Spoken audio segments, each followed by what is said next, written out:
hints. After we go through all these, because a lot of these are actually very simple terms to go over. Once we go over that, I'll grab the test and I'll kind of go over some things that were a little bit more like really small things that are going to be on the test. SAQs, in my opinion, are probably the easiest SAQs we've had this entire year. They are extremely broad, and you should do a great job on them. So, yeah, I will tell you that they are very easy SAQs, in my opinion, because they are so broad of what you can choose. So, multiple choice is going to be, last year, the multiple choice average was slightly lower than the first test because there are so many things that we learned about of people that did this and reformers that did that and things like that. All right, so I'll try to go in order, but if not, I apologize. I will try to do my best. Okay, so we'll start with court cases because I think that that's the earliest one on all of these. So there's really only two court cases that we talked about. One is far more important than the other. One of them is going to be McCullough v. Maryland. McCullough v. Maryland, I don't know if I actually told you what it was about, but it was about canal roads and things like that. Basically what it says is that the federal government has power over the state government. So it's kind of confirming that the federal government has power because the state governments at the time were trying to make laws that were different than the federal government. The one that I would especially, yeah. It says on the paper it's banking. It was about banking. It was about banking. Well, it was banking from the canals. Again, you probably will not have to know that. But the most important one, and hint, lots of questions on it, is judicial review. Marbury v. Madison, okay? You need to know, not necessarily the midnight judges will kind of help trigger your memory, but some of you have really loud bags. Okay, so what you need to know is you need to know that it establishes judicial review. It establishes the power of the federal government because it says that state governments can't do whatever they want. The federal government does have power. It expands the federal power, and it gives power to the U.S. Supreme Court. Not as much power as it has today, but it does give power from before when it was basically useless at the time. Okay, so those are the two court cases. Really, Marbury v. Madison is the one I would emphasize. McCullough v. Maryland, if they put that on the AP exam, I think that that would be a bit harsh, but they sometimes do that because that is a really hard case to remember. Why are they all M's? Yeah, I already forgot it. I don't know, M. You already forgot it? If you forgot Marbury v. Madison, please don't forget it. Marbury v. Madison and McCullough v. Maryland, and there's a third one. Talk about Marshall Court. If you can think of what it is, let me know. I can't remember it right now. Okay. Okay, listen. Okay, Jefferson reducing the federal government. What you need to know from this is literally that. That's actually very important for this exam. You need to know that when Thomas Jefferson was in the presidency, he reduced the federal government. Remember, he was the common man. He was the guy that was small town states' rights. He wants to have the federal government not have as much right as states' rights. Remember, he's going to, for example, cut the army in half. He's going to reduce tariffs. He's going to reduce taxation and attempt to make it as small as possible. However, he is somewhat of a contradiction because remember at the same time, he also did the Louisiana Purchase and expanded westward. He also created the Postal Service. So while he did reduce things, he did also expand things. That was my question, is why would he, he did the embargo, which is a huge use of federal power, but yes. Then he's also was reducing all of federal power. So I was what I would say is every president is a contradiction of themselves. Okay. Because every president will say one thing in a campaign or one thing as a president, and they'll do the opposite. No president is truly one way. And that's with any president. Obama, as much as people have to say he was a Democratic president, he definitely did some Republican things. So every president has to compromise with him. He likes to think, though, that he definitely reduced the federal power. No. Obama would disagree with that statement. No, Jefferson. Okay, I think next is War of 1812. What I would focus on for the War of 1812 for this test, I would focus on the causes. The causes. That's going to be the major one that I would talk about. I would talk about the causes. One of those causes is the Embargo Act. Remember that a lot of this for America and Britain is going to be fear of reducing trade, fear of economics. Basically, both sides are kind of like battling and fighting each other Not necessarily physical wars, but economical wars. Remember, the Embargo Act literally puts an embargo on England. England puts an embargo on us. It reduces our trade, and our economy is going to plummet, especially in the South. War of 1812 is a very economic war.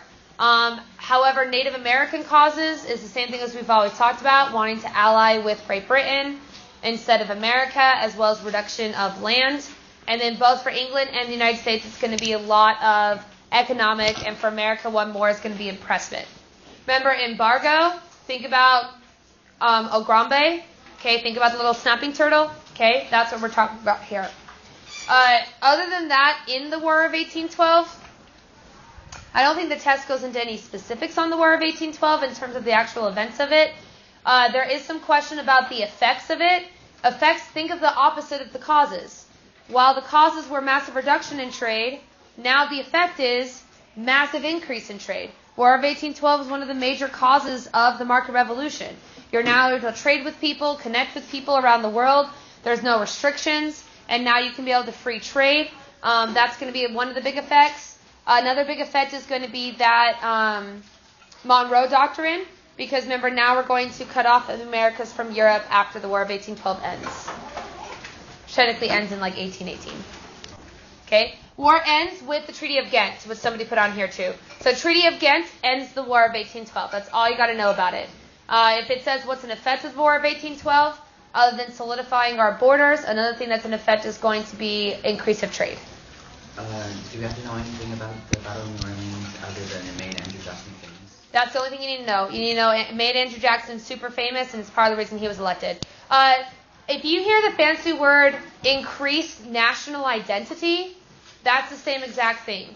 So remember, we talked about national identity after the Revolutionary War, and we talked about how people began to get a national identity through stories and through literature. Same thing happens here.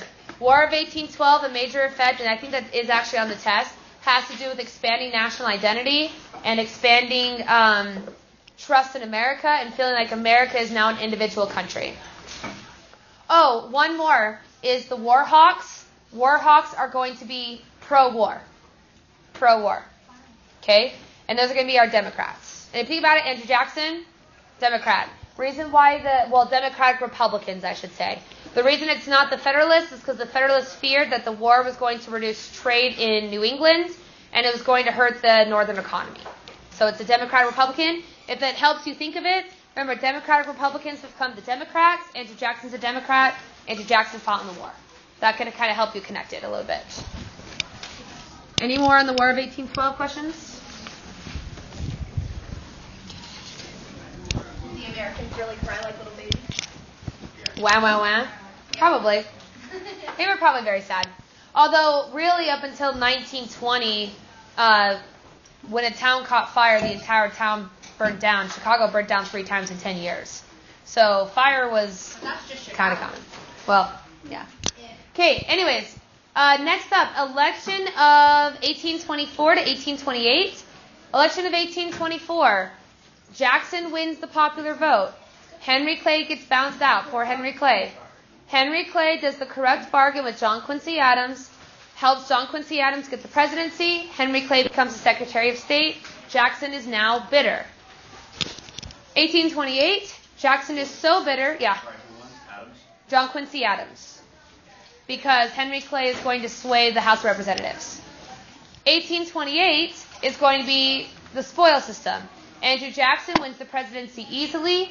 Because of this, he feels like he should be able to live in those spoils, and he begins to reward other people for that. You will want to know the spoil system for this test. Think about it as Jackson comes into the presidency and wants to reward other people for helping him. Is JQA John Adams' son? Yes. Although I don't think it's his son, I believe it's his grandson. It's either his son or his grandson. I'd have to go check. One of the two. Okay, so that's going to be those. During John Quincy Adams' presidency, so that's going to be 24 to 28, you're going to have the American system, which is... Henry Clay. Make sure you know the American system. Okay? Henry Clay, internal improvements, massive increase of roads and canals to help the U.S. economy skyrocket. This is a very Federalist idea, even though the Federalists don't exist anymore. And then also make sure you know roads and canals, though, are going to be most popular in what area of the United States? The North. Okay? And remember, who makes that grumpy? The South. The South. It begins the sectionalism in America where people start to have North versus Southern stuff. He doesn't want the snack. I'll take the snack. Okay. And everybody got American system? American system. Yes. Clay would have been a Federalist, but remember, he becomes the Whigs. So the Federalists die out after Hamilton's done. I believe that the term is Democratic National. You don't need to know that, but that's kind of this in-between between the Federalists and the Whig Party. But the Whig Party is going to be Henry Clay. So if you ever hear the word Whig, it's going to be Henry Clay. I was just kidding. I got to teach first. Okay? All right, so during this same time period, we have the Reformers. You will need to know Reformers on this quiz or test. Things that I would know, they're ones that we starred. There's one on there that we starred that's kind of not a standout one, but we started saying this is one that's really common. Make sure you study the starred terms. One of those starred terms is transcendentalism, which you will need to know. You need to know that transcendentalism, there's some seats over here too, is going to be personal beliefs drive religion. So now it's not just what your pastor says, you get your own stuff. Think of it as you can pray to God, you can receive revelation from God, you can read your own scripture and interpret that scripture. You don't have to rely on somebody else in order to do that. It's also very common today. Yes? And this is all religion is driven? At this time, it's the Second Great Awakening. And the Second Great Awakening is going to drive the Reform movements, but it's mostly going to be Protestantism, which is Christianity. It's English Christianity. Do know that it's Protestantism, and do know that, remember, all this religion and things like that, this is all reformers. So think Reform movements get spurred by this religion of trying to help other people. Yeah, just make sure you read all the starred things. The things I told you to start are going to be on there. I think there's 8 questions to 12 questions on either the Second Great Awakening, Transcendentalism, or the Reform movements. Okay, so next up, let's go with, during Jackson's presidency, we'll go with the Nullification Crisis. Nullification Crisis, remember, is going to be where South Carolina disagrees with the Tariff of Abominations. The Tariff of Abominations is passed. It helps the northern economy skyrocket. The southern economy plummets. South Carolina with John C. Calhoun, remember the guy that looks like he got electrocuted? He is going to say that the South does not have to support the U.S. Constitution because we signed it. Therefore, if a law is passed that we feel like does not conform with our beliefs, we can nullify it as in void that law. Don't follow it because we signed the Constitution. We therefore give power to the Constitution.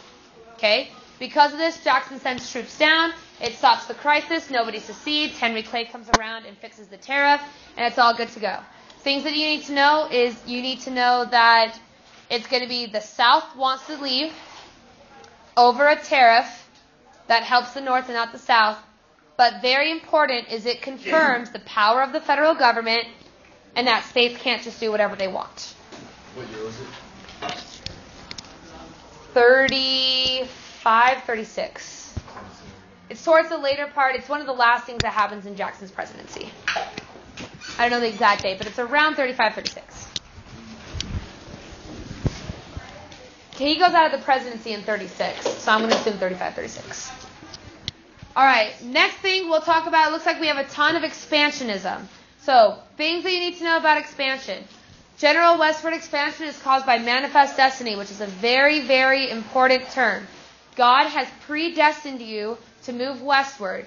He has chosen the Protestant religion to move west, and He has chosen the American people to move west. Because you are beginning to move west, you can conquer territory, land, and people because God has destined you to do so. Basically, it is a way to justify movement west. Now, in terms of major westward expansion, one of the big ones is going to be starting with the Texas Revolution, which begins in 1830. Remember, this is going to be the Alamo. All these Texan settlers come into Texas. They're going to live there in another country. Mexico passes a law that says no slavery. That's a big one. Huge issue in terms of general westward expansion. What's going to happen with slavery in these territories? And then you have that. And then you also have on the other side of it, no immigration to Texas. They revolt, they win, Texas becomes an independent nation, and then is bought by the United States. Following that, in the late 40s, we have the Mexican-American War. Causes of the Mexican-American War: economic. You want more land, you want the resources, you want to move west. Also Christianity, also this idea of manifest destiny. The result is going to be massive expansion of the U.S., of the United States. Treaty of Guadalupe Hidalgo ends the war. Gadsden Purchase gives that little slip of land left, so we get the Mexican cession to the Treaty of Guadalupe Hidalgo. Gadsden Purchase gets us the last part of the continent of the United States. How long did it take you to be able to say that? The Treaty of Guadalupe Hidalgo? Like that fast? How did it happen? It happened to be long. Years of having to explain to people what the Treaty of Guadalupe Hidalgo does. You're having so much fun saying it. That's Yes. why I asked. Other westward expansions, you do need to know these two. Florida is going to be bought by Spain. Oregon is going to be done with James K. Polk. Remember, he's the 54-40 or fight. So he's going to take over the Oregon. Really think of Polk, and Polk is very important to know. If you're going to focus on some presidents for this test, I would focus on Jefferson, I would focus on Jackson, and I would focus on Polk. The reason why with Polk is he's expansionism. Oregon is going to be a major example of him expanding. Okay, so definitely know expansionism, Polk, and Oregon in particular. Oh, I forgot what somebody should point it out. One of our transcendentalists is going to be Charles Finney. Sorry, this is back to the Reformers. He is going to be the guy that's going to go to the burned out district. He's a pastor. He goes to New York. He teaches it. He is called the father of revivalism, as in the father of the Second Great Awakening. So he starts the Second Great Awakening through his preaching. Why are the when we bought Florida and Oregon, why were they called treaties when we were just buying the land? Well, technically, Oregon, and I might be wrong on this because I'm not a genius on the Florida and Oregon acquisition, but those wouldn't have been treaties. The treaties would have been Guadalupe Hidalgo and the Gadsden Purchase, because that ended a war. So you don't just have the acquisition of land in those treaties, you also have the end of war terms. And I might be wrong, but I'm almost 100% positive that Oregon and Florida were purchases and no treaty was actually signed because you were in a war. Yeah. And the Adams-Onis Treaty was... Oh, so yeah, I guess that Florida would be a treaty. The Adams-Onis Treaty, the only reason we signed a treaty is because we said that we were not going to fight any Spaniards left in that state, and we weren't going to fight the Native Americans. We were just going to put them where they belong. If that makes sense. When I was studying research, Yeah. it said the Treaty of Oregon. Then maybe it was a treaty. Okay. I will tell you, you don't need to know those treaty names. Okay. Adams-Onis you will need to know, but the Treaty of Oregon you will not need to know. Okay, hold on, listen. How the Indian Removal Act led to the Trail of Tears. The Indian Removal Act literally said we are going to remove all the Native Americans from Oklahoma and put them into a reservation, which isn't called really a reservation during this time, into a new place. The Georgia Native Americans are going to sue in federal court. Federal court says, yes, we violated those rights, and they are then removed. So, how the Indian Removal Act led to the Trail of Tears? It literally started because they said they were going to be removed. When the lawsuit happened, saying it violates it, he says, I don't care. And they begin to move people on the Trail of Tears to Oklahoma without the Supreme Court's support. You answered the question. Okay. Abolition is just the general abolishing of slavery. Oh, I thought you were looking at somebody over there. Abolishing the slavery. Another thing also, in terms of why, remember Christianity. Remember one thing that's really important, this one's not up there, but it's very important, is the Missouri Compromise. And that is a key one that has an entire stimulus set on it. Remember that the Missouri Compromise says that anything above the line is free, anything below the line is state. It admits Maine as a free state, Missouri as a slave state. And what's going to happen because of this Missouri Compromise is we're going to have splits between the two, which is why as we move west, and really hit California especially, as we begin to move west, we're going to have conflicts over what should be slave and free. A great example is Texas. Last one is going to be the cotton gin. Cotton gin is very important because you need to know the black belts. So, cotton gin is the invention. The effect, and this is important, is the black belt. Remember, they are going to move from all over the United States to specifically the South in the Black Belt. The South in the Black Belt is going to be where those slaves are going to be. And one very important thing, and this is definitely something I would know, is that part of the reason why the Black Belt is formed too is what gets banned in 1808. The Atlantic slave trade. The International or Atlantic Slave Trade, which basically means that now you have to have condensed communities, condensed plantations where you can create more slaves, because where else are you going to get your slaves? Jensen. Never mind, I looked at a map. Okay. I didn't know where the Atlantic Ocean was. Oh. Well, it's to the left of the East Coast, and we're next to the Pacific Ocean. Okay, so that is all that's on the board. I'm going to quickly look over things. Don't read it. Don't be that person. There's a lot on Jefferson. So one thing I'm noticing, lots of Jefferson. That we've talked about. Sorry guys, I'm just reading to make sure that we covered everything. One hint, here's just a little general hint, because there is one stimulus set that a lot of students struggle on this test. If you're reading a source, in particular a visual source, make sure you really think of what that source is trying to tell you. There's one source on here that is very difficult, and once I tell you the explanation, you're going to be like, oh, that should have been obvious. But there's one source that you really need to think, what are they trying to say in this imagery? Okay? Don't forget Lowell system. That's one thing we didn't cover that you're going to want to make sure that you know. Lots on the expansion of America causing possible slavery issues. Great Awakening. Oh, just don't forget the Monroe Doctrine too. So remember, Monroe Doctrine is going to say that cut off from America. Make sure that you know this and really think about why it would be. Think about it as, let me see this. Think about it too, is once the War of 1812 is over, now we feel like we have enough power to say stuff. There's no reason that Britain should be in America anymore, because at this point it's lost all territories except Canada, and we close them off. Wait. I'm still kind of confused about the Monroe Doctrine. Monroe Doctrine says that England and the rest of Europe are no longer allowed to colonize America. America is not closed off from Europe. A lot of this basically says you can't try to territorial expansion. However, it doesn't apply to America. Is it North and South America? Yeah, all of the Americas. Everything from the North Pole to the South Pole. How did they enforce that? I think that they enforced it because England was too busy with India and they felt like America was just a problem. So they just didn't care. Yeah. Was Manifest Destiny just westward expansion, or were they south actually? It's going to be westward until you're skipping ahead about 60 years with the Philippines, Puerto Rico, and Cuba. So right now it's just going to be west. And then once we hit west, this guy writes this book that basically says the West is closed off. People say, wait, then how are we supposed to expand? And so we expand to other countries. The Philippines, Guam, Puerto Rico, America Samoa. Yeah. That was last year's DBQ. Huh? Oh, so we already covered that. McCullough v. Maryland is basically, there was this court case and it solidified the federal government's power over the states. Any more questions? I went through the whole test and we covered everything.